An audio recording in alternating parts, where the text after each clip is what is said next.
Emily, are you all right? My wife had left for a long business trip a few days ago.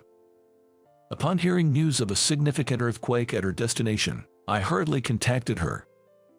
Then, my wife replied, "Hup, what's going on?" Emily sounded as if she hadn't experienced any earthquake at all, leaving me quite startled. "Oh, well, as long as you're okay, I'm relieved." "Really, James, you are so silly." Emily ended the call with a laugh. As the dial tone echoed, a question lingered in my mind. "My name is James. I'm married to a wonderful woman named Emily. We're a couple living together, dreaming of having children someday. A child resembling Emily would definitely be adorable. And if they take after you, James, they'll certainly be handsome. I used to think we were quite the lovey-dovey couple. Imagining having a child and picturing the life ahead filled with laughter. However, years into our marriage, we were still not blessed with a child. I'm sorry, it might be my fault." Emily, who was trying hard in our fertility journey, was deeply saddened. "No, it's not just your fault, it could be mine too. James, we had talked about building a warm family with children when we decided to marry. But now, that dream seemed far from reality. Emily, who started fertility treatments, was having a tough time. Maybe I'm not cut out for this. Emily, maybe the baby won't come to us because I can't make them happy. That's not true. Despite the hardships, let's focus on the joy of having a baby and endure for now. Thank you, James." As Emily began her treatments, I started mine as well. Yet, we were still unable to conceive. We were half resigned, but if by some miracle we were able to have a child, we decided to save money together with that faint hope. Thus, Emily continued to work hard in her career even after we got married. When work got busy, we hardly spoke to each other. Even when not busy, the lack of children after years of marriage made our communication dwindle. Fertility treatments were not cheap. We were wrestling with the decision of whether to continue paying high medical costs for a child whose arrival remained uncertain, or to stop the treatments altogether. Such worries had also descended upon us. We wanted a child, but work was busy, and the medical expenses were daunting. The accumulation of small things led to us rarely being intimate, even though we shared the same bed. Even when I initiated, Emily's response was often lukewarm. Emily, "Sorry, James, I'm just tired." Right, of course. Swallowing the words, "But we both have the day off tomorrow, right?" I quietly fell asleep beside Emily. In the midst of our hectic days, I received a message from Tom, an old high school classmate. It was unusual to hear from him. Tom and I often fought over Emily in high school. While rivals might sound noble, we weren't particularly close. Our competition for the same girl didn't lead to a friendly bond like in some stories. "Hey James, it's been a while, hasn't it?" Tom's voice was as cheerful as ever, echoing in my ears. I couldn't help but think he hasn't changed a bit since high school. He was always the joker, the complete opposite of me. "How's work going recently?" "Work? Yeah. Why are you asking about that? Come on, just tell me." "Well, it's normal, I guess. But what about you, Tom? What are you up to now?" "Me? I'm just floating around, doing whatever." "Is that okay with you?" "Well, you know me, I've always been like this, living off the ladies." I remember that now. Tom wasn't particularly handsome, but he was incredibly popular since high school. It seemed like he never ran out of women to date. He had this come-and-go attitude towards relationships, never sticking to one girl for too long. I even think some of his relationships overlapped. And it seems Tom hasn't changed one bit from those days, which is quite disappointing. I was suspicious of his sudden interest in my job, considering we weren't that close. So, how are things going with Emily? Why would you ask that? I couldn't handle it. Man, marriage, being with just one woman. You're amazing, James. Give me some tips on keeping a good marriage, like how to maintain a good relationship with your spouse. From the tone of Tom's voice, it was clear he had little to no interest in the topic. It felt like he was just mocking me or probing for information. I didn't feel like responding further. Especially since my relationship with Emily wasn't going that well, I didn't want to risk revealing any vulnerabilities. As I started to dodge the question, Tom quickly lost interest and ended the call. What was he thinking, suddenly contacting me and prying into my life like that? Even since high school, he's been an enigma. I felt it wasn't quite right to discuss this with Emily, leaving me unsure of how to deal with these mixed feelings. That's right. Suddenly, someone came to mind.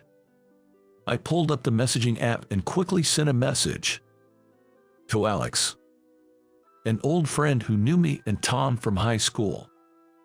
Seeking an objective opinion, I immediately reached out to Alex. James, it's been a while. Hearing Alex's familiar voice on the phone brought a bit of relief. Yeah, it's been a while. How have you been? I've been good. You sound a bit down, though, James. Being longtime friends, Alex could almost instantly tell how I was feeling just from my voice. Can you tell? Yeah, I can. Alex laughed heartily on the other end of the line. Actually, I've been getting a lot of calls from Tom lately. Tom, you mean that Tom? Yay, that Tom. The one who fought over Emily with you. That's the one. I honestly thought Tom didn't like you, James. Oh, but maybe you don't like him much either. It was more like indifference than anything. When he contacted me, it was like, oh Tom, that sounds like you, James. But why would he do that? It's kind of scary, isn't it? Exactly. He's been asking about work, home, all sorts of things. Wow, that does sound worrisome. Alex's comment only added to my unease. However, sharing my concerns about Tom with Alex did clear my mind a bit. It hadn't even been half a month since Tom started contacting me. James, I'll be away on a long business trip next month. Oh, really? Yay, that's right. Emily didn't look at me as she marked the dates of her business trip on the calendar. I see. What's wrong? Are you going to miss me? Not really. Emily turned around and tilted her head. Behind her, the calendar showed her birthday overlapping with the business trip dates. As my gaze wandered, Emily seemed to realize why I was hesitating and exclaimed, oh. My birthday, right? Yay, that's it. Well, we can celebrate my birthday on another day. You've never missed celebrating it, so it's okay if we can't this year. Yeah, you're right. I had already prepared a gift, planning to surprise her on her birthday, but it seemed that plan would have to be postponed. Well, I'll just have to wait until Emily returns. I was thinking I'd give it to Emily once she returned from her business trip. A few days later, Emily left the house with a large suitcase in tow. I'm leaving. Safe travels, and be careful. James, you worry too much. Well, of course, I worry. I'll be back safe and sound, don't worry. All right, I'll be waiting. Let's have a birthday party when you get back. I'm looking forward to it. Emily left for her trip with a big smile. She seemed to be in a very good mood this morning. I guess business trips can be exciting, getting to visit new places and all. That's what I thought. It was some time after Emily had left for her trip when the news of a major earthquake broke. The earthquake seemed significant, and the TV screen was filled with frantic activity. Glancing at the news, I realized the earthquake had struck the region Emily was visiting. Worried sick, I hurriedly tried to contact her. And then, Emily, are you okay? Huck, what's up? Emily, sounding as if she hadn't experienced any earthquake, answered the call, leaving me quite relieved. Oh, well, as long as you're okay, that's a relief. James, you are so silly. You scared me. Yeah, Emily was laughing cheerfully on the phone, but I was far from feeling lighthearted. After ending the call, my mind was about to reach a certain conclusion when it was halted by a message notification from Emily. I'm taking a break at a cafe right now, she texted, along with a photo of a latte and cake. Glad you're enjoying yourself, I replied, and a cute sticker came back in response. After that, Emily continued to send pictures that seemed to obscure her whereabouts, like shots of the night skyline. The location of the night view was indeed where Emily said she would be on her business trip, but that area was currently experiencing a blackout due to the earthquake. There's no way she could have taken a picture of the night view. Moreover, from the incident earlier in the day, it was clear that Emily hadn't gone on the business trip at all. So where could Emily be with all that luggage? And why would she go to the lengths of using a possibly old photo of a night view just to deceive me? To turn my suspicions into certainty, I contacted Emily's workplace, hoping that it was all a misunderstanding, that maybe Emily had just misspoken about her location, or that the photo of last night's skyline was accidentally an old one. If the company could just confirm that Emily was indeed on a business trip, I could be at ease. With that thought, I reached out to Emily's company, only to find out Emily has been on an extended leave for several days now. My hope shattered easily. So, Emily was. There's also no record of her being scheduled for any business trips this week or otherwise. Is that so? Yes. Is there something wrong? No. Does she have any close colleagues there? I have something I'd like to ask. Yes, of course. Despite knowing it was a long shot, I asked to be put through to one of Emily's female colleagues she often talked about. The receptionist seemed a bit puzzled by my request. After a while, a woman's voice came through. Hello, this is she. Hi there. Oh, are you Emily's husband? Yes, that's me. It's been a while. Same here, actually. I wanted to ask you something today. I had met Emily's colleague just once before. Since we were acquainted, she was willing to listen to what I had to say. I asked her about Emily's recent behavior at work. Come to think of it, she's been on the phone a lot lately. Whenever she has a moment, really. On the phone. I think it's with a man, but definitely not her husband.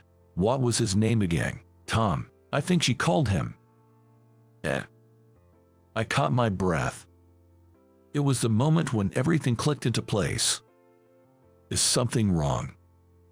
No, thank you. I'm sorry for taking your time. Sure, no problem. After ending the call with her colleague, my doubts about Emily had turned into conviction. Emily was definitely having an affair with Tom. Moreover, they were currently on a cheating trip together. After that, I started to gather definitive proof of the affair, asking around Emily's acquaintances for more information. I learned that a man frequently visited Emily at her workplace during work hours. People inside the company who hadn't met me assumed it was me. I was even thought to be an inconsiderate husband for disturbing her at work.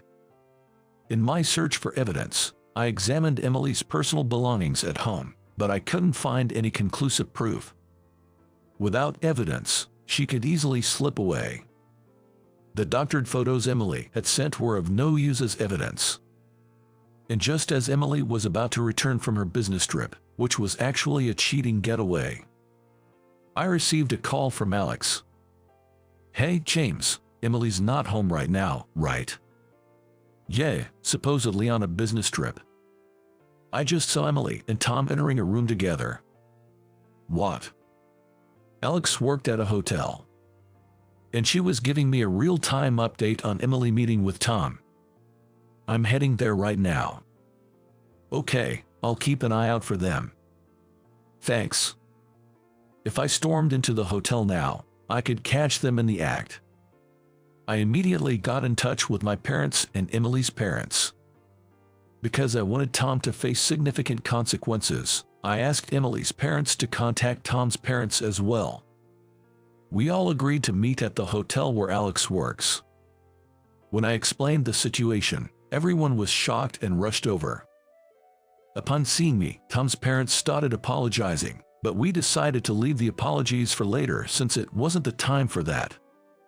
Once everyone was gathered, Alex led us to the room. Stop it, Tom.